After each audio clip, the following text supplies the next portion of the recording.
the corner of your eye, huddled in the darkest shadows of imagination, it waits.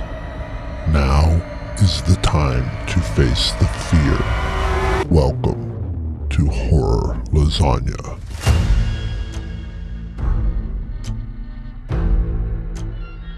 Embrace the trepidation. So, Apostle. yeah, interesting movie. It's a Netflix movie, which It is. we haven't actually had a lot of those. No, this season I think there's 3 or 4 actually. And there's some problems with Netflix films from our standpoint. It's really hard to get any kind of budget information Yeah. on Netflix films because they don't have a gate. So you have no idea. This was a UK-US collaboration from 2018. It is still on Netflix, and it's a Netflix property, so it's probably not coming off anytime soon. So you got a chance to go find it and see it. Yes. Unlike a few of them that we had to dig up in some basement and pull the VHS out and record it. Yeah. And now we're being haunted for watching it. This is a folk horror piece set in 1905 on one of the many islands that sits in the Irish Sea between Great Britain and Ireland. Yeah, an interesting Irish weekend for us talking. Yeah, it is, ironically. But this actually is far more Welsh than it is Irish, because it's not supposed to be that far off the Welsh coast. All of the 3 main bad guys in it are all Welsh actors. So Now, one of this the other wasn't big this wasn't the same islands that they used in the last couple Star Wars movies with Mark Hamill on it, was it? Because Colin got to see those when he went to Ireland. No, these are actually off the coast of Aberystwyth, I think, Okay. which is Wales. And I don't even know that the island they filmed the outside shots on was actually shots on an island. It Right. might have actually just been the northwest coast of Wales. Okay. And then a lot of the rest of it was shot on a soundstage in Cardiff.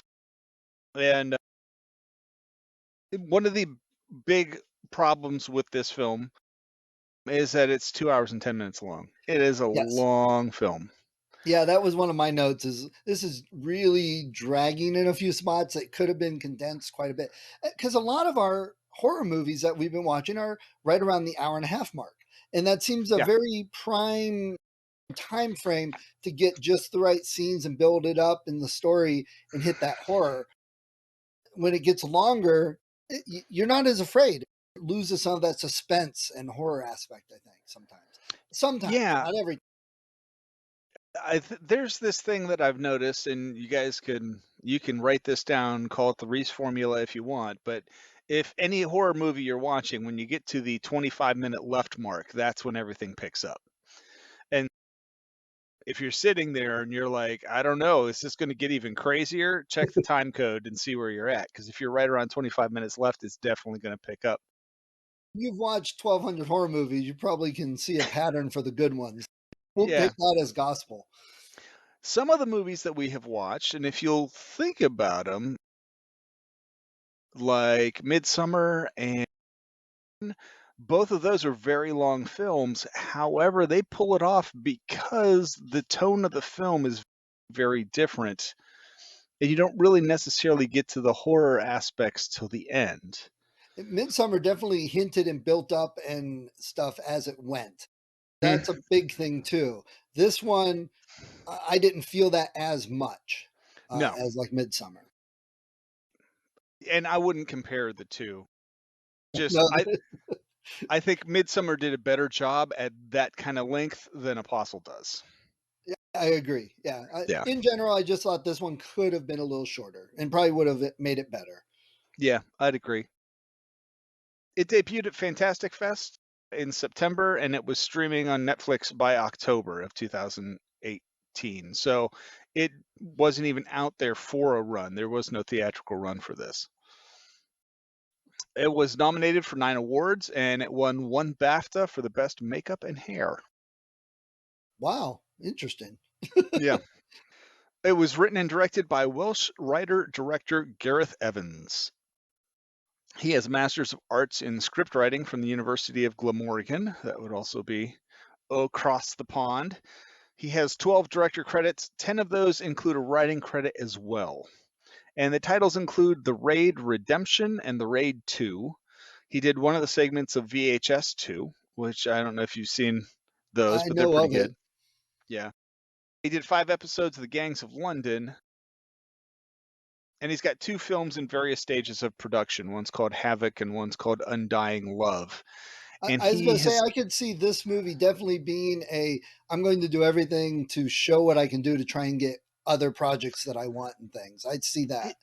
yeah, and I think Netflix is a good place to do that. Yeah. It's not doesn't necessarily make it good, but they'll greenlight stuff pretty easily. Which we were talking about. That's one of the nice things in today's world. A lot of these movies that you wouldn't get in the theater, that they wouldn't even do, that some of these streaming services want the content and they're willing to try something that may not get 20 million ticket holders, but it might get enough streams to make it worthwhile on their service. And more content means more people, blah, blah, blah. So you'll see a few of these. I think October Sky or whatever that movie, other horror movie that Netflix did, was another one that I watched and I went, it was okay. Yeah. But I would have never seen it in the theater. And I bet if you look at the director, it's early in their career. Yes. Definitely kudos to the streaming for giving us these types of movies. Yeah, and I think it's one of those kind of things where Gareth Evans, in the long run, might do some really amazing work, and this is definitely one that you'll be able to look back on and say, "Oh, he like pulled elements from there." He's going to be the director for a movie called Blister, and he is the guy who's doing the Deathstroke movie. Oh, really? Deathstroke. What's Blister? I don't know. I just Because came across it. one of my favorite authors has a book named Blister. I wonder if he got that optioned. That'd be cool. Yeah. Evans cites The Devils as the main influence to this movie. It's a 1971 British horror movie. If you haven't seen it, maybe we'll put it on a list. It was banned in England for a while because of its subject matter and a lot of the nudie bits. We should But do a whole season of band movies or something. yeah, That we've would be already cool. done some. Well, okay, we've done a few. We could pull those into a playlist of There you band go. movies. Yeah. He also cited The Wicker Man, 1973. And if you saw the original Wicker Man, you can definitely see the parallels here. Yeah. And The Witchfinder General from 1968 rounds out his main influences. And The Witchfinder General, it was also called The Conqueror Worm, which is really ridiculous because it has nothing to do with Lovecraft or a worm or anything. It was just Lovecraft was selling really well back then, and so they put the title on the movie hoping to get more people to come see it. I saw a horror movie you may have watched called Radioactive Vampire, and Wow, it no.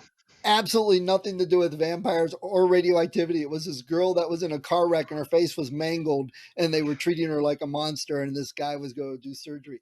Nothing to do with radioactivity or vampires. Wow. Gareth Evans sees it as a piece that illustrates how man can use religion to influence others to join their political views. Very Marxist, actually, in its tone. And in fact, Apostle, far more than the others, is much more along the communist, Marxist kind of philosophy. It's not necessarily holding it up to a good light. Behind the scenes things of the community. Yeah, Yeah. I have a few comments about that too. And their torture devices, which are used in this film, he says the influence for that were the various things that ISIS were doing to people when they were just rolling across Syria and Iraq and taking stuff over. And I guess there's something that came from that Sure. influence for horror movies. Philosophically, is it a positive? Yeah, no, I wouldn't go that far. Dan Stevens plays Thomas. He's the main character. He's a British actor. He's been in 55 projects, starting in a Frankenstein television miniseries in 2004. Oh, cool. And he did a Dracula TV movie in 2006. So he's into the classic horror stuff. He was on an episode of Marple in 2007. He was in Sense and Sensibility in 2008, The Turn of the Screw in 2009, Wow. Downton Abbey in 2010. Does a lot of period Yeah, pieces. I was gonna say, he definitely likes that classics going on. Yeah. Night at the Museum Secret Tomb, which I didn't even know was a thing. Beauty and the Beast. He was in Legion. He was in The Prince, and he does voiceover in an episode of Love, Death, and Robots. Oh, okay. The Michael Sheen plays Malcolm, who is one of the leaders of the cults that we'll be looking at today. He's a Welsh actor. He had a big stage career in 96 film projects. He got his start on the small screen with Mystery Gallows Glass in 1993. I don't know if did you ever watch Mystery? No. It was a pretty good mini series hosting kind of thing for British miniseries that would pop up.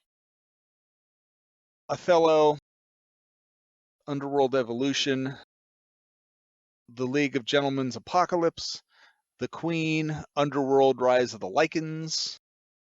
He did voiceover for Alice in Wonderland. He was in A Child's Christmas in Wales. Have you ever seen that? No. Those are really wholesome, nice, Christmassy holiday kind of things. Which is a horror in itself sometimes. He was on 30 Rock, Tron Legacy. He was Wow. in an episode of Doctor Who. He was in the Twilight Saga, Breaking Dawn, parts 1 and 2. He did voiceover for Alice Through the Looking Glass, The Simpsons, The Good Fight, Doolittle, the Sandman podcast, and Good Omens, which, speaking of Doctor Who a few things ago, we got David Tennant in Good Omens. He was as well. Wow. So Michael Sheen playing Malcolm. Mark Lewis Jones plays Quinn. He's the angrier of the three brothers. He's another Welsh actor. He started his career as a stage actor. He has 126 film credits, starting with Morons from Outer Space from 1985. Okay, I gotta find that one. Yeah. Lots and lots of British television shows, including a 2-year run in The Play on One and 1-year run on This Life. He was also in Master and Commander, The Far Side of the World, Troy, Torchwood. Did you watch the Torchwood series?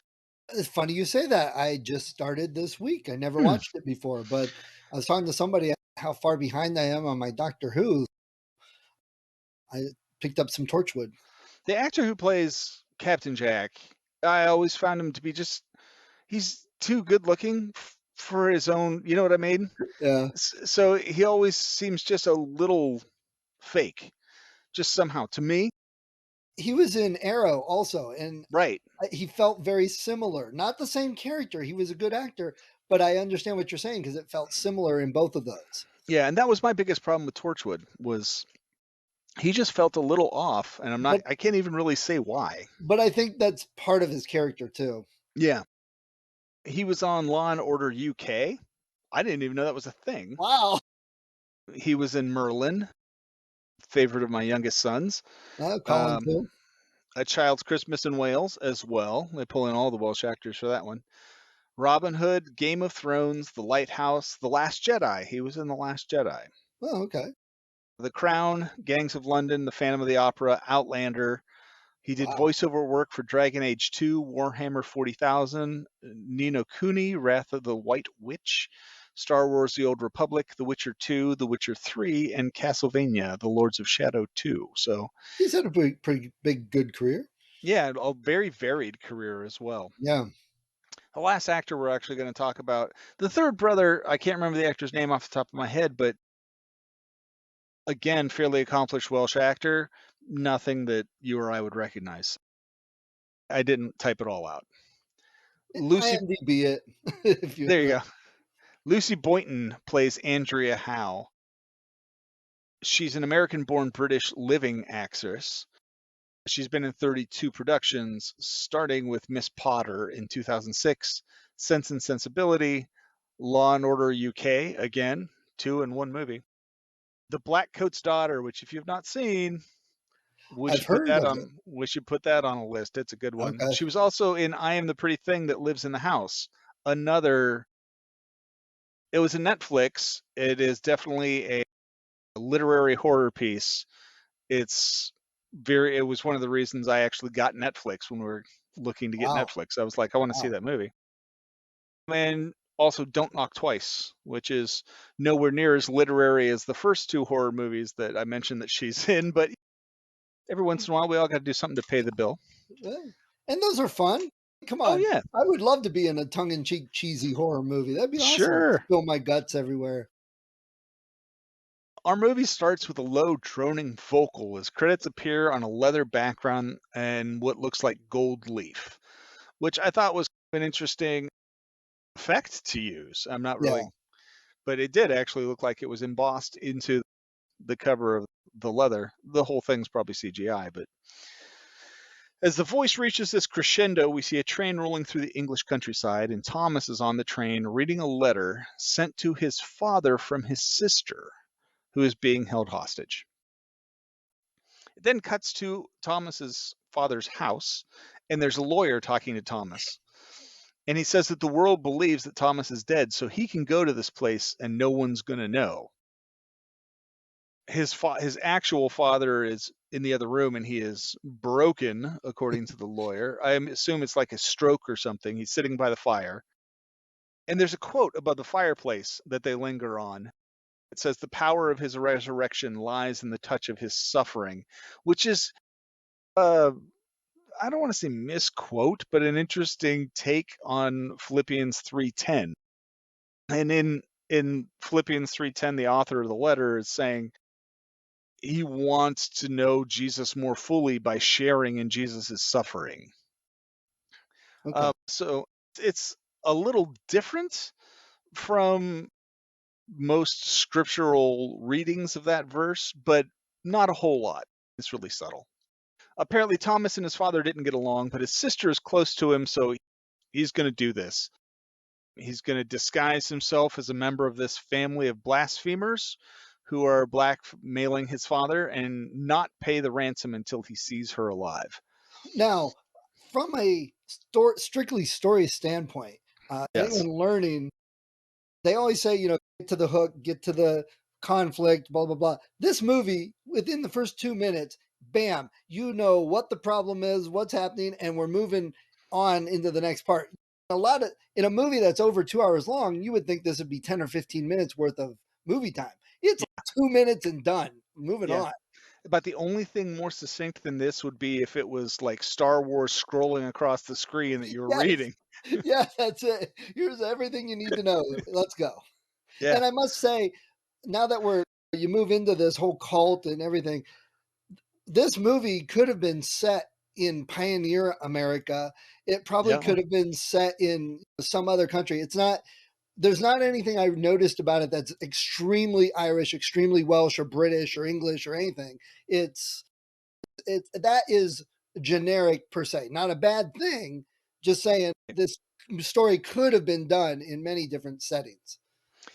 Yeah, the only thing that you could point to as being relatively European, and I don't know that you necessarily could, is the concept of a female nature spirit entity is far more common a lot of times in European type settings than it is other places. But you're absolutely right. This could have taken place anywhere. Yeah. And that doesn't make it bad. I'm just saying that it's a choice for the story. Yeah. The scene cuts back to him on the train in what looks like either this crazy passionate kind of prayer or just super high levels of stress. And we find out as the movie goes on, it was probably far more like high levels of stress because I don't feel like he's one who's going to be praying very often. The mystery is solved when he pulls out this vial of laudanum and puts a few drops on his tongue. And they show this several times, but they really don't delve into it too much later in the movie. Because I'm looking at this, they don't make it a point as to what this is. So if you Right. know the time period, you could tell. But if you don't, but you could see the whole thing. That his eyes are all pink and bloodshed, and he's nervous, shaky, and stuff Yeah. throughout most of the movie. I think really to point to a movie I love, Tombstone, the concept of laudanum entered the general vernacular like with that movie, because everyone was on it throughout the thing. Right. Uh, it wasn't a word that I had heard of a whole lot of times when before that film came out. But And the other thing that they do in the movie to show his state of mind, state of being, is his fingernails around the edges, they're encrusted. It almost looks like blood, dried blood encrusting his fingers. They show that quite often throughout the movie. It just stuck out to me. yeah, he shaved off his beard. He pockets his straight razor, throws on a hat, and he's ready to go. One of the things that I really like about this, that I enjoyed about this movie, is the character, without knowing, before even knowing his background, seems like such a hard man that I don't know that there were a lot of times where I feared for his life. Because I felt like at any point in time, if he wanted to take these people out, he could take these people out. I have a story comment about that later. Yeah. And then there's a point to reinforce that later. So he's now at the waterfront. There's a small boat waiting for him and the other cult converts. The boat is loading at night. And again, this is the early 20th century. It's not really cool to, if you don't necessarily have to be religious, but you don't necessarily want to be flying in the face of the Church of England if you happen to live in England. So they're doing this all on the sly, on the down low. They're informed what they can't bring, which is basically any kind of adulterous thing with them, mostly books is the big thing. Books, pictures. And the guy who's telling them this emphasizes it by catching a book on fire. I found it interesting. They gave this list. You were allowed to have heirlooms, but not books and pictures and reminders of the mainland, basically. But later you see them smoking and drinking, which is usually one of the things that cults, religions, and stuff cut out. So I found it interesting that that wasn't censored. It is, I think, so you have these three guys who are criminals. They leave the mainland when they end up being arrested and they're looking to go to jail. They escape, they leave the mainland, they're shipwrecks, they find themselves on this island, they find this mysterious entity, they start a religion. So Who if would? yeah, if you're going to start a religion and you're like a criminal anyways who is into smoking and drinking, you might as well Right. write it in there because you're going to want to anyhow. Arguably, it shows what they feel they have to get rid of so they can keep control of the people. But the That's things true. they're lax on actually help them keep control. If people Yeah. can't smoke and drink, they start getting uptight. So it also, who's it going to attract, you would think? Heirlooms Obviously, can be sold. Yeah. It's supposed to have this ticket for this ride, and they're inspecting it as they get on. Thomas is watching carefully, and he notes that his ticket is an invitation to come to Erisden, which is the name of the island. But you have to follow their rules of enclosed contact that are enclosed in a contract, which he probably has never seen because it probably came with the ticket. He then notes that the tickets of the people in front of him and behind him are missing this red dot, which happens to be on his. So a gentleman in front of him is stopped to pull out books from his case to start burning them, and he offers to help. And when he does this little sleight of hand thing and swaps his ticket for that guy's, and then gets back in line. yeah. And this is one of the few points, and this is another story thing. This is where he is actively doing something to save himself and move forward. There's several points coming later when something miraculous happens to save him. It's a Oh chance yeah, thing. So this is one of the few times he's actually aggressively doing something to keep himself alive. yeah. Deus ex machina is the thing throughout this film. Yes. To confirm his suspicions, he notes that when that guy gets on board, the guy who he swapped the ticket with, they mark that guy's bags with a chalk X. The crossing isn't nice. Some woman starts to call him out for not recognizing him from the prayer meetings. He blows her off, and this lamb comes washing off the deck, hits the galley where they're at, and this guy picks it up and throws it overboard, claiming that only she decides who lives and dies. It's not up to them to intervene. Which is good giving you the story. But I want to point out later there is a sheep giving birth that they're assisting to help. Wait, which one is it? You can't do both. I honestly think when the guy set up the religion, that was like something they're doing, right? You don't interfere because she is going to determine what lives and what dies. Now they're in a bind because everything is cursed on that island. Yeah. So they would have much rather had that lamb than hold to any kind of theological point that they had set up.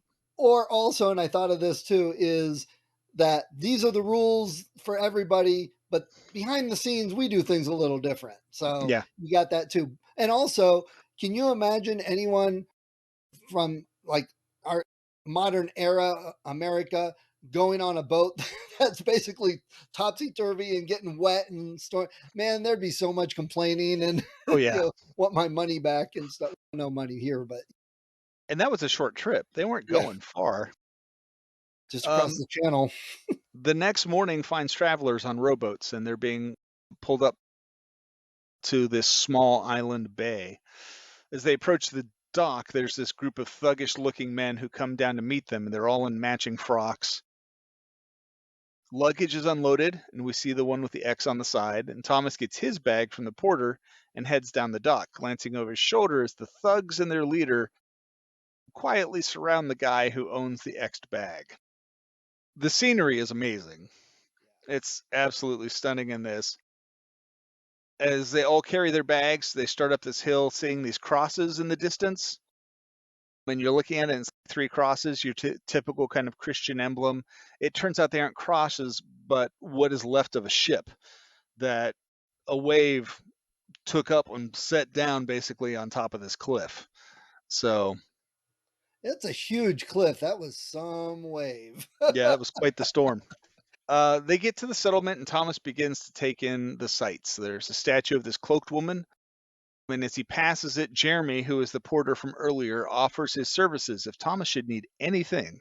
And Thomas notes there's this look between Jeremy and this girl on the side named Quinn's father. Quinn comes out and looks like a sour bastard, and he sends her back in to prepare the table for dinner. Turns out looks can confirm what you're thinking about someone. Yeah. The new arrivals line up. They're inspected by a doctor before they go and register with this other man. There's this woman in front of him who's registering, and as Thomas is being inspected, he glances over and catches Jeremy sneaking around behind buildings, probably to go meet up with Fionn. Thomas registers as Thomas Richardson.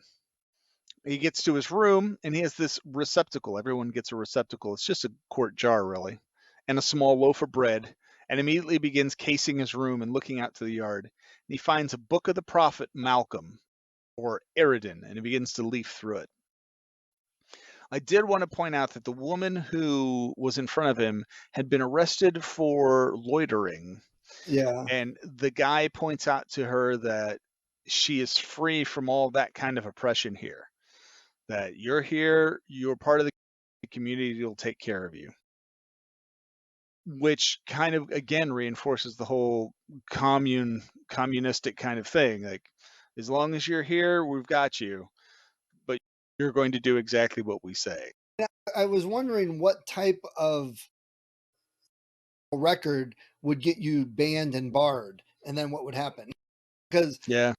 obviously they show this to show that they're loving and embracing and letting people in, but I really wonder if I murdered 10 people. Okay, well, welcome to the community. Yeah. We don't necessarily know what the three guys who started this community were guilty of either when they True, true. And they don't let that be known to their right. sheep. Outside, Quinn is looking suspiciously at the boarding house. Quinn does not like strangers. Quinn doesn't like a whole lot, except maybe Quinn. Now you hear this vocal choir.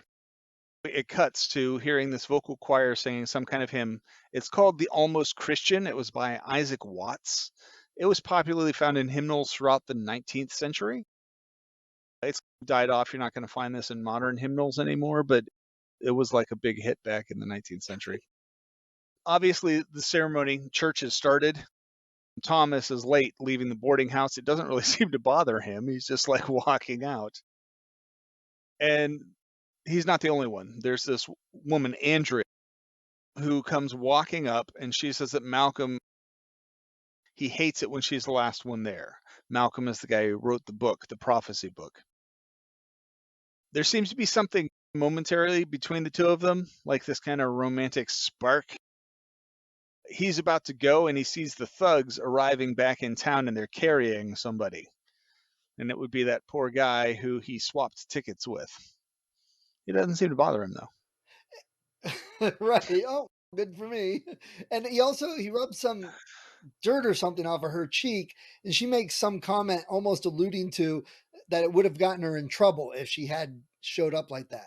They don't delve into that a whole lot more later, but it's, I think, just another to give you a sense of the control of the whole cult.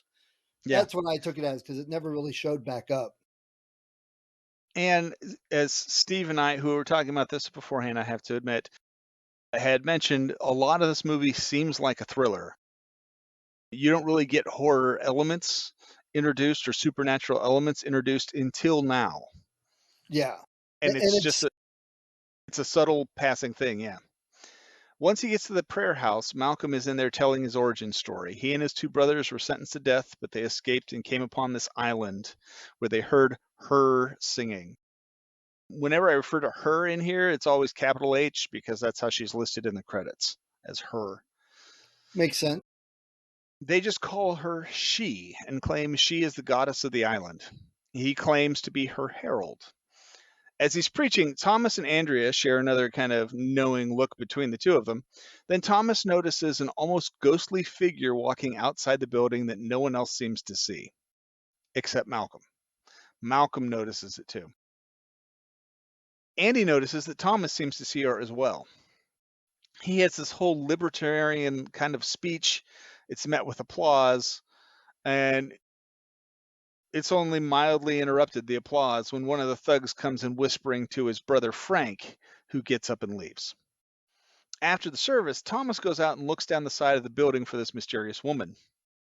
And it's a real subtle thing, but if you look, she would have had to be 10 foot tall or flying to get past those windows. Yeah. So obviously there's something up with her. But there's no one there, so. Maybe it was Bigfoot. There's a clump of moss growing on the side of the building, which is slowly decaying because after she has passed, her essence goes with her, apparently. Yeah, that's a good supernatural clue and hint for what's Yeah. coming. But then they don't really come back with that for a while. There's a long period. Yeah. The next scene, we find out what happens if you have an X on your bag. This guy is beaten up. He's on the floor in this empty building. And for the three brothers, Malcolm knows he's not the right guy, and he's been conned somewhere along the line. And he feels badly that they beat this innocent guy up for no reason at all. But he just decided he's going to end his suffering, so he has Quinn slice his throat. And that means that there's a traitor somewhere on the island. Yeah. Now, this is jumping ahead just a bit, but knowing what they do, again, why weren't they collecting the blood from this guy? Ooh, that's a really good point.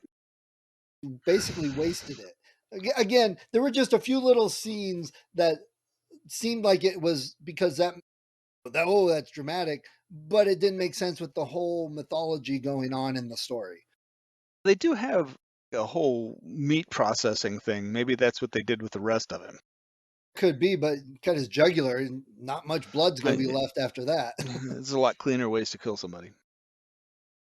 That evening in the pub, there's a band playing. Thomas is having a drink. The three brothers show up and look the crowd over. While that's going on, Jeremy and Fionn are cuddling in the wreck of the boat closer to shore, dreaming of escaping the island, and it turns to quite a bit more than that. And she's the aggressor. Yeah. And it wins an award for the sex scene with the most clothes on, because they managed to have sex and show no skin short of maybe their faces. Back at the settlement is called the quarters as the evening comes to a close and Thomas sneaks off. His first stop is to look through a window to watch some family filling up their receptacle with blood. That's what the little quart jars are for.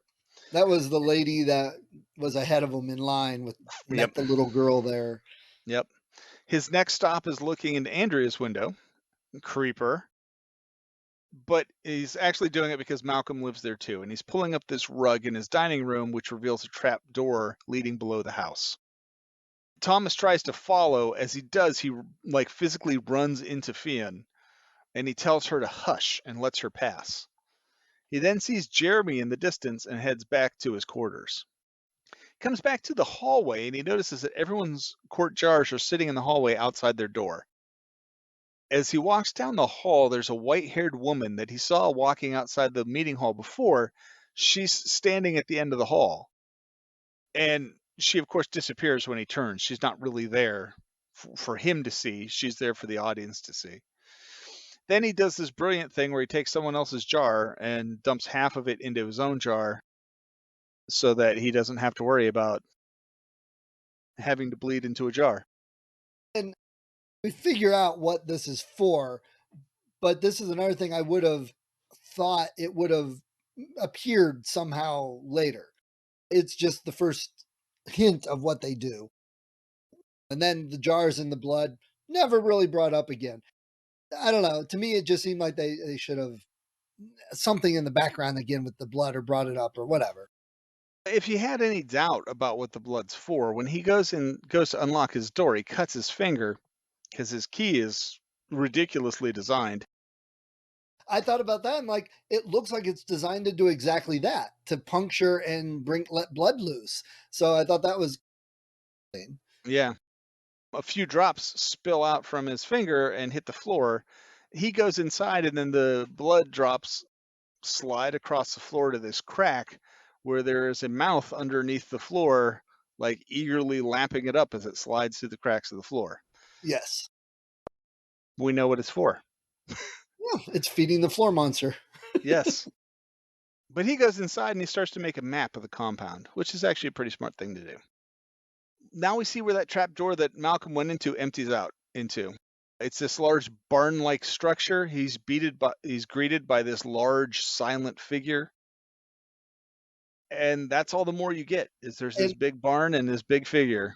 and tell me he did not have hints of Pyramid Head from Silent Hill going on Yes. there. He just needed to be dragging a giant Yeah. sword behind him. Yeah, that was definitely. Thomas awakens the next morning and we see that his back is covered in scars as he sits up in his bed. He's taking his daily dose of laudanum when Jeremy knocks on the door. He's come to get Thomas because it's time for work, which for Thomas seems to be tying bundles of boards together.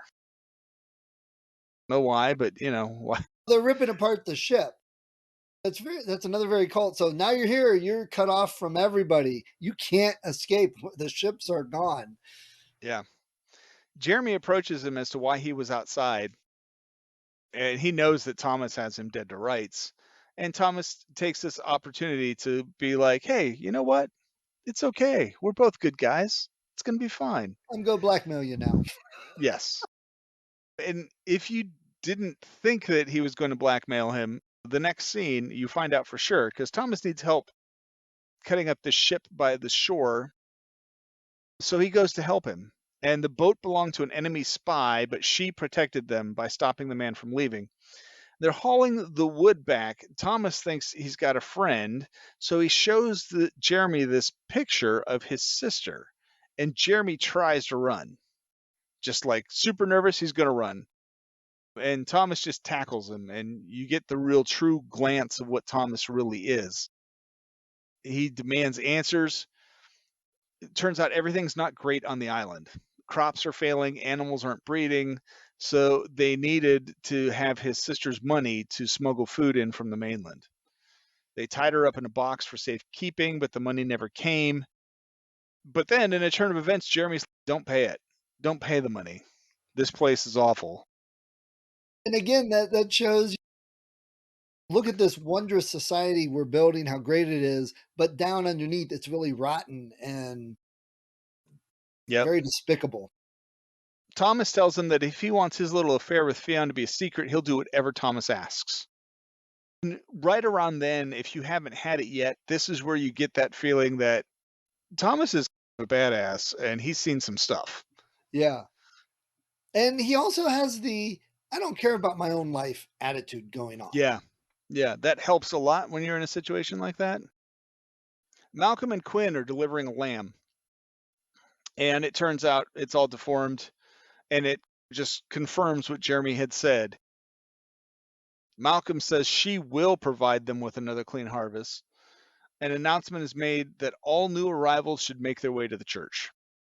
There's a scene between Andrea and Fionn. They're having this heart to heart while they're hanging up laundry, and Fionn's asking Andrea if she can tell if she's pregnant. Andrea seems to be of the thought that if they're in love, it's okay. It's not a sin. Tell that to Quinn. She That doesn't seem to be in the whole mindset of this community 100%. right. She's got her feet a little bit still on the mainland, that you might say. Yeah. As they're having this conversation, Thomas blunders into them and he gets sent to the church with the rest of the new arrivals. They're all in the church lined up, and Malcolm is lecturing them that they're not allowed out after the night bell, and he knows somebody was out and about. So he has them kneel, and he quotes a line of his own scripture, and then he stops. And the first guy's supposed to finish it. And then that guy's done, the next guy picks up. And it just goes down the line. And it's not looking good for our hero unless he happened to have memorized that book overnight. What will happen? Tune in next week. Thomas knows he's screwed. He's reaching for his razor, which he keeps in his pocket. And the guy before him pulls out a dagger and attacks Malcolm for king and country. Yes. This is one of those fortunate incidents that happens. Yeah.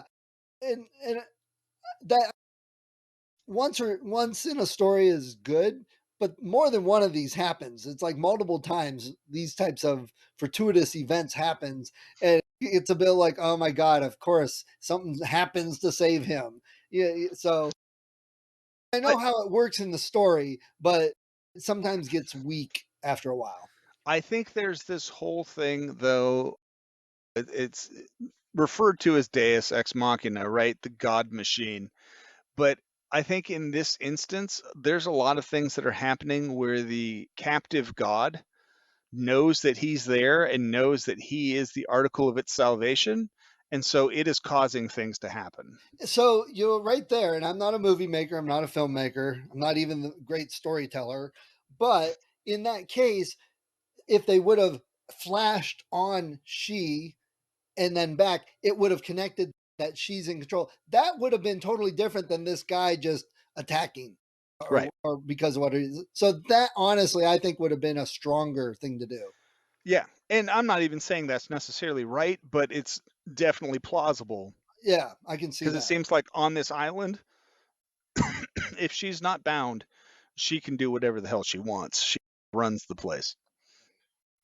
It also is a good scene that these three guys haven't been forgotten by the authorities. The authorities have sent people out after them. So, Many moles in their flock. yes, exactly. Thomas gets in the way between this guy and Malcolm and really saves Malcolm's life. He gets himself cut for it. But his delay is enough for Malcolm to get back and for Malcolm's guards to come up and just completely skewer this guy in the middle of the floor of the church. And if you look, he lives a little bit. He has 5 spears through him. And if you look, it looks like both lungs are punctured, yet he's breathing and talking fairly well for someone that is dying, which is a minor nitpick, but I was just kind of like, come on. There are guys on YouTube who are like ER doctors, and they'll watch movies, and it's just so funny because they'll go through and they'll be like, "Yeah, you're not saying anything after that. You're not getting up after that just happened to you." It's like, That oh, one just looked obvious. He literally had 2 spears. yeah, yeah. Thomas's sacrifice makes a big impact on Malcolm, and he does this whole blood brother thing with him as Thomas is lying on the table waiting for Andrea to stitch him up. While he's there, he overhears them saying that they know the ransom holder is still hidden among them, so they're going to bring the girl out and show him the consequences of not paying. So that night, the assassin is being dragged through the streets by a horse. There's this little scene of conversation between Thomas and Andrea. It turns out her mother died giving birth to her. Frank is the only one who can look at her and see her for herself, not seeing her mother in what he's looking at. She tops him off with a few drops of laudanum, which I thought, oh, lucky him, he got a little free dose there. There's definitely something going on between them by the end of that scene. You know that there's this kind of romantic thing. After the night bell, Malcolm brings out Thomas's sister and makes an announcement that she will suffer the heathen's stand if he doesn't come out. We don't know what the heathen stand is, but we hear that she's going to suffer it if he doesn't come out. Thomas holds firm. So they start, as you typically do for some godforsaken reason in society with a woman, you cut her hair. So they start to cut her hair. Well, isn't that back in the Greek days? Didn't Hercules get his hair cut, or somebody, some big powerful guy, because it was a symbol of power? Samson and Delilah. Samson, yeah, okay, Yeah. yeah. In the Belgians did it to women who slept with Germans in World War II. They'd shave their heads as a mark of shame. They can't just put an A on their blouse. Hawthorne had that cornered in the American market. Oh, it was copyrighted. Okay. That's right. In Martyrs, the girl's running through the tunnel, her head shaved, because Yeah. it's a sign of your independence gone. So they bring her out, they cut her hair. Music's driving to this crescendo as Thomas contemplates taking more laudanum, but instead he breaks his bottle. But he doesn't break. He doesn't go out to rescue her or anything like that. And in fact, the next morning, she's lying on the ground by the statue of the cloaked woman, and there's kids like messing with her and stuff. He doesn't even acknowledge her existence whenever he's out and about moving through town. Fionn is giving herself a pelvic exam in the bathroom, and her father's looking through a hole in the wall, which is pretty disgusting. Yeah, speaking of perverted creepers. Yeah. As he backs up, he steps on a creaking board, so she knows somebody was there. Then he puts his hand over the hole. What's that going to do? You can't move, so if she opens the door, you're going to be standing there with your hand. Yeah. And about here, I started, and we've talked about Midsummer a lot because of the cult. They're very type similar. Midsummer, I never got the complete evil feel. What they were doing never came across as evil. It was just No. life and part of the thing. But here, it's definitely man-made evil. Totally different ways of viewing a cult-like group. Absolutely. In fact, Midsummer, the cult seemed pretty cool. Yeah, except for 72, that's it. And Yeah, if right. you're an outsider, we're using you. But even in this, the cult members aren't bad. And the three leaders of the cult, I wouldn't say they're all bad. Quinn is an evil bastard. There's no two ways around that. He's a sociopath. And, Yes. and most of the guys who work for Malcolm, like the guys in the matching garb with the billy clubs, they all seem to be like brutal people. But Frank and Malcolm, Frank especially, is like later in the movie, he's like, I don't want any part of this anymore. Yeah, believers, they're true, but the film, the viewpoint of the film comes across as more evil cult, whereas Midsummer, it really didn't, arguably. Yeah.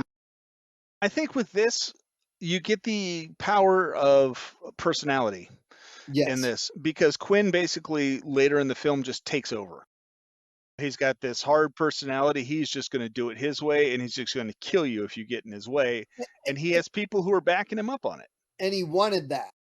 What he did, he's used it as an excuse, and it doesn't bother him. And he wanted that power. He felt jealous, really.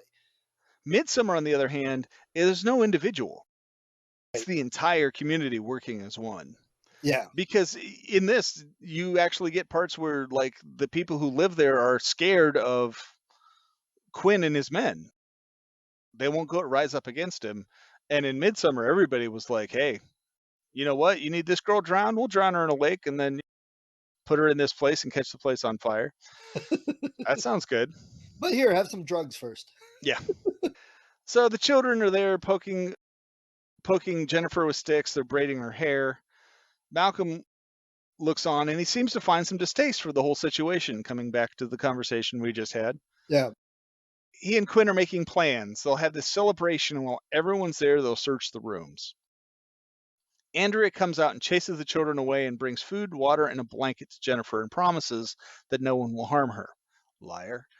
The guards then take Jennifer at gunpoint and put her in a cart and drive off, which I thought, she's tied up and she's a woman and you put her in a cart, you don't really need the gun, do you? Tough guy. And also, they're trying to draw out this traitor, but doesn't seem like there's tons of people in this group. There's like 50, and we just got 10 more. So I didn't see why it was so hard to figure out who was the traitor Yeah. coming in here. Thomas tells Jeremy to be ready. That night, everyone is at the celebration. They're dancing, whooping it up. Malcolm is leaving his room. As he is, Thomas is leaving his room. And as he is, there's a child in a mask in the hallway. Hang out where that ghostly woman was. You're like, oh, is this another thing? And no, it's just a kid. Thomas pulls out a finger gun and shoots the kid, who giggles and staggers off. Ah, fun times being shot by a madman. Then he heads off to the ceremony where Andrea comes up to him, and there's this whole seduction scene going on. And Andrea notes how rough his hands are and that his eyes have seen things. And just as she's wondering who he is, Jeremy is walking off to meet him, so he has to leave. So there's really no romance that happens between the two of them, but Right. it's a nice thought. They've got lanterns. They're crawling under Malcolm's house, and Thomas is chiseling into the stone wall that separates the outside of Malcolm's house and the tunnel. And while they're doing this, Quinn and Malcolm are searching rooms. And as they are, they happen to find the hidden map of the complex that Thomas drew earlier. And Malcolm realizes it's marked on his house. There's a tunnel there. Oh my God, they're probably at the tunnel. They can't be at the tunnel. Which, again, from the story standpoint, I know why they did this, but considering there's like just a handful of buildings that you can see from any building, and the only house that gets marked with anything is that one, it seemed like the map was a little unnecessary that led them to him, Yeah. which is why they did it. But is really you couldn't keep that one item in your head? Thomas is headed into the tunnel. He tells Jeremy to close it behind him, gives him a gun, and tells him to use it if he runs into any problem. Sure enough, he's caught by Frank, his father. And Frank lets him go. And then Frank realizes that Thomas is in the tunnels. Frank is told to grab a gun and to follow Thomas into the tunnels. And I'll be honest, I 110% expected Frank to die in this scene. Malcolm wants him taken alive, but Quinn tells Frank to shoot him if he sees him. So there we have the contrast between those two guys. Andrea sees this interaction as well and takes note. Malcolm takes a horse and heads off to where the tunnel opens out by the barn. He is also armed. Thomas, in the meantime, is moving through this water-filled tunnel and discovers it's not water below his feet, but it's blood and offal. It looks like he's about to exit where Malcolm waits. He's going to exit out by the barn, but Malcolm's standing out there with a gun pointing it at the door. But then Malcolm's horse nickers, and it gives Malcolm away. And so Thomas heads back, and when he hears Frank coming on his way, he lowers himself down into this kind of tunnel under the floor that's full of the blood and the offal. Yeah. Frank goes right past him and heads for the door where Malcolm is. This is where I thought Frank was going to die. Malcolm doesn't wait for him to come out. He blows a hole in the door and wounds Frank. Thomas, on the other hand, is working his way through. He comes across a bunch of rats who are like swimming around in the gunk. They're not having a good time because they can't get out. And then this female figure out of nowhere crawls out of the slime and starts coming towards him. As he's backing away, it's following, and he ends up backing himself into this small cave, which is dry. He falls into it, and there's bones and things across it. Yeah. There's a little trickle of water. He cleans himself up as best he can, and then he finds Which I thought was hilarious. Little trickle of water, he goes, and his face is perfectly clear everywhere. Yeah, the rest of his clothes look okay. Yeah. He cleans up as best he can. He finds these pictographs depicting people worshiping her. The scene crossfades from there to her in a trap. And Malcolm is in there and talking to her, and he starts to accuse her of showing herself to Thomas. Why would you do that? He wonders. And he threatens to withhold food from her. She's lapping up this blood. And then you have this creepy figure in the background who is lowering a figure into a sack, which he then hoists up in the air. It sounds a whole lot like Jennifer. Yeah. And so we know at this point that's the god And has there ever in history been a story where man captures and tries to control a god and it ends well? It's very mythology, it's very classical type of story here, but Yeah. it doesn't end well. And Yeah. the fact that they have to contain her and trap her to control her, it's yeah, that's not going to be good. Yeah. Actual worship probably would have worked much better. Yeah, probably. The next day, Thomas wakes up to find Andrea is in the cave with him. She brings him clean clothes. She sees the scars on his back, and he Yeah, because she starts, peeks while he's undressing. yeah, he starts to explain his backstory. And it turns out he was a missionary who was in China during the Boxer Rebellion. And for those of you who don't know, during the Boxer Rebellion in the late 19th century, China just got fed up with all the foreigners and is, we're kicking you all out. And if you're religious, we're going to torture and kill you first. And he, like so many of the missionaries back then, he had to watch all of his companions as they're being killed. He's calling out to God for deliverance. They brand him with this giant red hot cross. It broke his faith. He considers his sister the only thing that's pure in the world. And he takes this almost Sartre kind of tone where it's not that he doesn't believe in God, but he thinks God is cruel and God just doesn't care. And it also, this isn't the first movie where we've had some real world history blended in. Yeah, Hey, we're doing an educational service with these horror movies. that's right. We should see if we can get a grant from the Department of Education. That would be awesome. Yeah. Then he and Andrea start to debate how evil her father and her uncles are. Because she's like, no, they're not. And he's like, yeah, trust me, they are.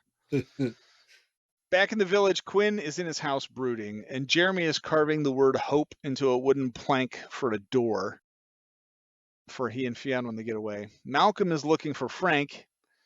Andrea has taken Thomas to a spot hidden among the reeds, and he's inspecting the reeds and finds them full of rot and smut, which is not like smut like porn, but like smut like the growth that grows and kills corn and things like that. It's very black and oily looking. It's bad. Yeah. Jeremy has found out that he's going to be a father, and he admits to Frank that he wants to flee to the mainland with Frank. Fionn seems ready to go. Jeremy runs out to get the carving, unaware that Quinn watched him leave. And so Quinn comes in and confronts her, and he's all heartbroken and enraged, closes the door, and promptly begins beating on her.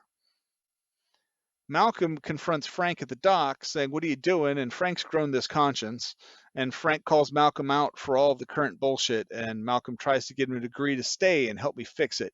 But it's too late for Frank. Frank's just, no, I'm done. I'm out of this. Yeah. Quinn wants to know whose child it is. He finds out it's Jeremy's, and he tells her the child is a bastard abomination. And this is the part where the second time watching it, where I was like, oh shit, he's got a point. Anything born on that island comes out as some twisted abomination, and they're cousins, which is going to help. So, Oh, true. wow. Yeah, he's not wrong. Yeah. But his bedside manner needs a little adjusting. He doesn't think so. He wants Yeah. power and control. He apparently plans on cutting the baby out. Very Caligula-esque of him. And when Jeremy shows back up, he sees the aftermath. Fionn's lying there dead on the floor. Because what does Quinn know about a cesarean section? What does anyone know in 1908 about a cesarean section? Quinn tells him it's all his fault. And then the kid goes after him with a straight razor and does a really good job. Yeah. He messes him up good, just not good enough. Right. The kid's got spunk and he's wiry and he's Yep. really pissed off, but the other guy's a big guy. He is. And he tosses Jeremy off, runs out, cries for help, and screams that Jeremy killed his daughter. And here's where he's playing that whole cult of personality thing. Everyone's like, oh, you can't question Quinn. And Jeremy sees what's going on and he just takes off. And the Holy Guard is on his trail. And this is exactly the kind of thing they love. This is what they train for. Yeah. So Quinn calls for the heathen stand for holy purification. And someone's like, ooh, Malcolm's the only one who can do that. And he's like, nope, me, I'm doing it now. This is my village. Now, I also questioned, they were in this area with all the dead grass, the dead plants, and they can't grow their crops. They're all dying. But how come the rest of the island is lush green? Nobody can eat grass, Steve.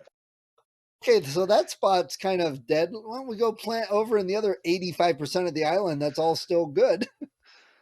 She's only killing useful plants. Out in the reeds, Thomas can hear there's a bell being rung, and Jeremy's on the run. He's running out in the reeds because he knows Andrea's little secret spot. He finds Andrea and he tells her what happened, and Quinn's men catch up with him, carting him off, literally carrying him away.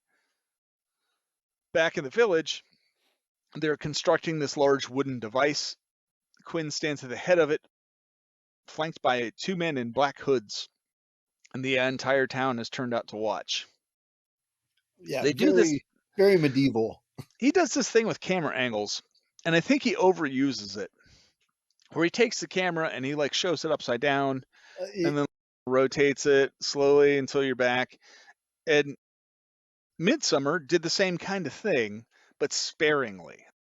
They didn't use it quite as frequently as he does in this.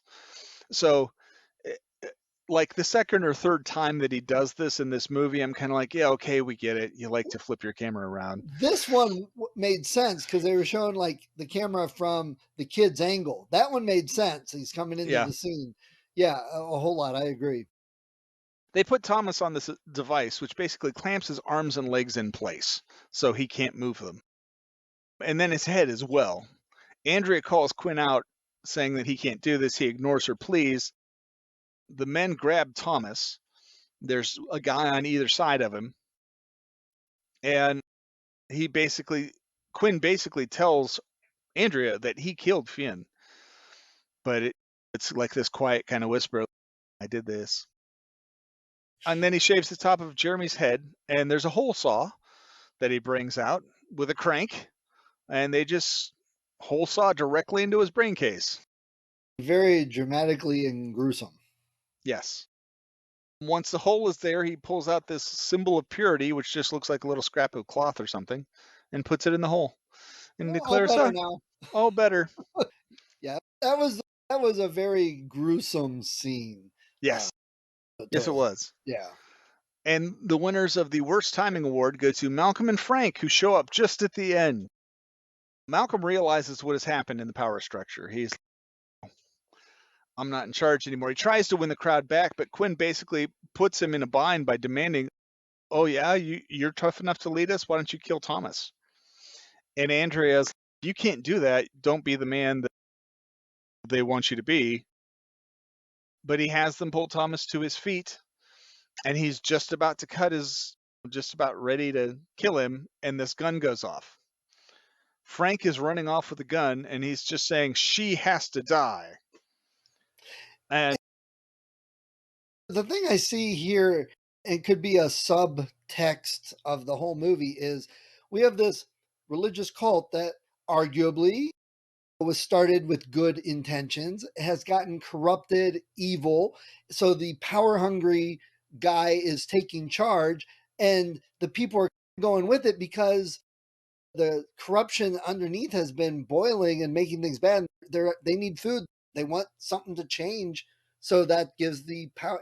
That's a modern thing that happens how many times that we see throughout history. We want change, so we're going to do this. That's not going to help. We don't care. We want change. Yeah, and it gives the greedy, power hungry the chance to rise. Yeah, and people take advantage of it, for sure. Yeah. Quinn and Malcolm take off after Frank, because if Frank does manage to kill her, this whole jig is up. Thomas takes this opportunity to pretty effortlessly kill both of the guys who are holding him. Yeah. Again, just showing that when he wants to, he can be very effective at this. Yeah. It seems to, like you said, does get some divine intervention of some sort quite often. Andrea begs him to spare her father's life. So we have Frank, who's run off into the woods to kill her. Thomas takes off into the woods, figuring that Jennifer's there. He's following behind. Frank turns and shoots at Thomas, who, while he ducks behind a tree, just sees her walking through the forest. She's doing one of her, "Hey, here I am." Frank runs into the barn, and Thomas is about to follow him when the gun goes off. And you're like, ooh, he succeeded? But no, he's been shot. He comes out, he's been gut shot. He says, "Burn it all down," and then he's shot in the back. And out steps the masked monstrosity, the great big guy. In the credits, he's listed as the Grinder. Oh, Yeah. I'd love to be at the horror convention saying I was the Grinder. Yeah. Unless it was Pepper. It's wearing a mask, so it can't really see very well peripherally. As it comes out, Thomas just ducks away around behind the building. Nothing to see here. Climbs underneath the barn, moves some boards, and ends up back inside the barn. And still doesn't get noticed. Okay. Because of all the other crap. Outside, Quinn and Malcolm get into it, and Quinn just shoots Malcolm. And Malcolm falls down into the tunnels, seemingly unconscious, and Quinn just leaves him there for dead. And honestly, Malcolm's he's not even a factor in the rest of this movie, honestly. Yeah. He shows up at the end. But back in the barn, Thomas is hiding around. He sees half corpses lying on the ground. He's watching this freak. He's watching the Grinder force feed her meat through a funnel. And if you were wondering if it was a horror movie, it's pretty firmly established by now. Now we know the supernatural elements. Here's the horror elements. Yes. Thomas is looking around at the bodies in the hanging sacks, and he finds Jennifer, who is still alive. He manages to get her sack down, and he gets her out, but the reunion is short-lived as the Grinder clubs him unconscious. Quinn is there as he's passing out and takes Jennifer away with him. Now, Andrea is in her quarters praying to, I don't think she's praying to her. No. I think Andrea's like praying to the Christian God. Then she sees that Quinn is behind her with shackles in his hand. So he's taking her.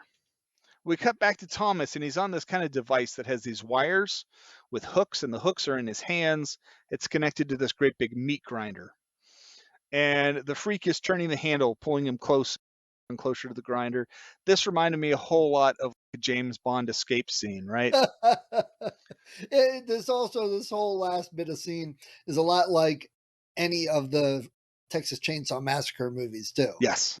It seemed a lot like that. There's gore, there's a fight, good guy walks away at the end. And I could just leave it at that. He loses 3 fingers on one of his hands, but in doing so, it frees that hand.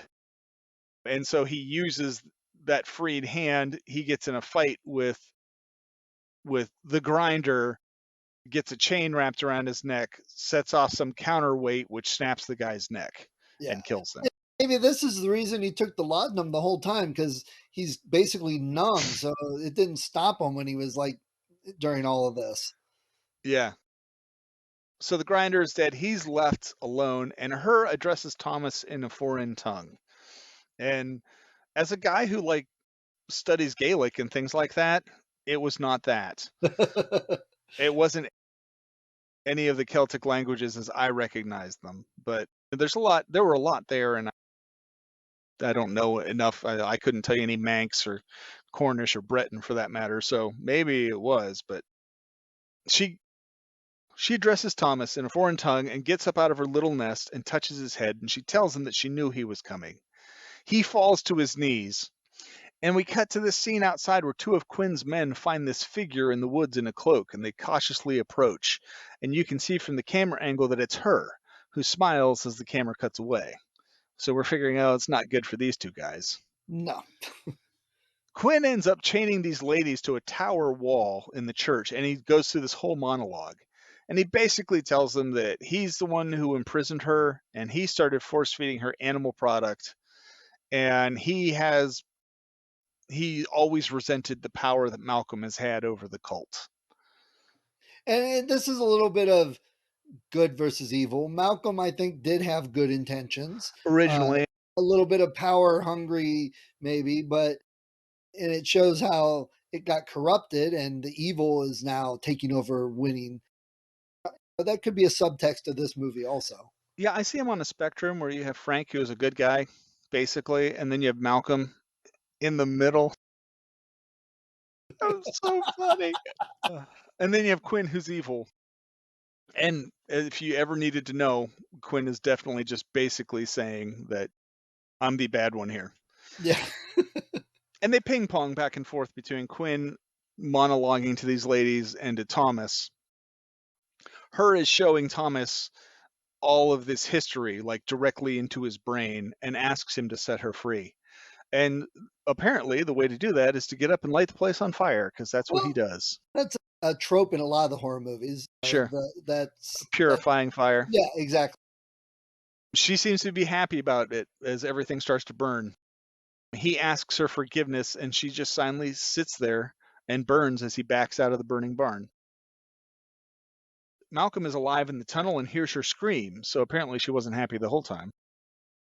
He sticks his head out to see the barn burning, and then Thomas is running through the woods and pauses just long enough to see that all of Quinn's men are stuck in branches way up in the tree. And by stuck, I mean impaled on. Yeah. Now, you also got to wonder why big secret tunnel and all that, and yet there's this barn that anybody could find and walk to and check out and discover the secret. Yeah, that was a little janky to me. Especially on an island, because Yeah, eventually everyone sees everything on an island. yeah. Quinn is still going on, and he's saying that she is no god. He tells them that they're going to be trapped in the tower for the rest of their lives, and he'll rape them and feed their children to her. Just in case you wondered if he was actually bad. He It's needs right a about, mustache to twirl. yeah, a train line to chain them on. Yes. It's right about then that he hears cries of fire as now the entire town is on fire. Where'd that come from? But okay. Yeah. It could be like the forest fire thing where you have hot embers going up in the air and being blown and falling down onto a thatch roof So kind of the deal. barn was close enough to do that, and nobody ever checked it out. Again, seems a little plot hole there. Again, you could also just say that it's the nature goddess who lives here who's, you know what? Wind. Yeah. Yeah, And it would have been cool to see that. yeah, that would have cost more budget though. Yeah. Quinn is acting super tough as he backs away, pointing his gun at the women, and when he turns, Thomas is there and plunges a blade into his chest. He and Thomas start this fight, which has him stab Thomas repeatedly in the side. Thomas puts up with a lot Yeah, of abuse from this guy. The girls get a hold of Quinn's gun and shoot the chain holding them in the wall, and then Andrea grabs the chain and strangles Quinn, and then Thomas grabs a knife and pulls it down into Quinn's chest. how superhuman strong is he to take that and drag it down through his sternum and everything? I was like, okay, come on. But Quinn's finally dead. We hope, yeah. Jeez, be a The three, zombie movie now. yeah, the three of them take off towards the boats, but Thomas can't keep up. He's resolved himself to his own death, and he's just happy that Jennifer is going to survive. He asks Andrea to pray for him as she leads his sister away, and then he fades back and he just stares up at the sky. The girls make it to the docks and are about to get on the boat as a scream goes up and a cliff blows, and blood and offal just spill out into the bay. Lots of it. Which I was like, I don't know if that's necessary, but I guess it shows the end of. Purification of the Yeah, island. yeah. Jennifer weeps, and Andrea is trying to comfort her as the boat's being rowed away, and Thomas is lying on the hillside as Malcolm walks up, watching the boats leave. Thomas notes that where the blood is being spilled, plants are sprouting, and he smiles and lays back as the plants around him flourish. And And they go burrow into him. So obviously he's the next god of the island. that's it. It's ambiguous enough that maybe he dies and it's his sacrifice that brings the island back to life, or maybe he progresses to another stage. One of Right. those kind of Okay. things where you can sit there and decide for yourself how you want it to end. Yeah, it So definitely was, like you said, ambiguous and a little bit felt more uplifting, like the evil was gotten rid of. Like yeah, that's the whole reason they needed to do this. yeah. And it's not a coincidence that his name's Thomas. Of all of the apostles, and the movie's called Apostle, but all of Jesus is apostle. Thomas is the one who had doubts. He had to see concrete evidence that Jesus had been resurrected. Here you have another guy who's lost his faith, and he's shown evidence that there's this supernatural entity here, and lots of evidence, as in it's growing grass into his body now. Yeah. Or is it just his dying delusions? That could be Yeah. argued, I guess, too. Oh, absolutely. But this is, like I was saying, this is not one where you're going to sit there and be like, huh, I wonder if this is just someone going crazy. No, this is like an entire community and a definite supernatural entity. Yeah, definitely. Unlike a few of the others that were much more questionable as to what was going on. Correct. Yeah. So there's Apostle. There's Apostle. Check We'll it be out. going back to the ambiguous, is it crazy or is it Memorex, in our next film, which is Black Mountainside. Black Mountainside. It's a Led Zeppelin song. It should be. Isn't Black Mountainside? I'm pretty sure it is, isn't it? I don't know. I'll have to look that up. I thought it was. However, it again is one of those movies where you'll be sitting there and when we're done, we're going to sit there and we're going to have a discussion about, was there actually any kind of supernatural thing here happening, or did a bunch of people just lose their heads? Which happens a lot. So, for those that have made it to this episode, listen, we are getting them out regularly. We're not pushing ourselves because, we have lives and families and day jobs.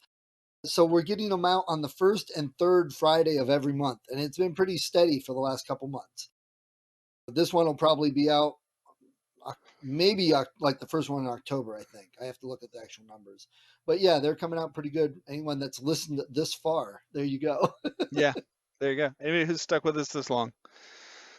All right, man. So Black Mountainside coming up next.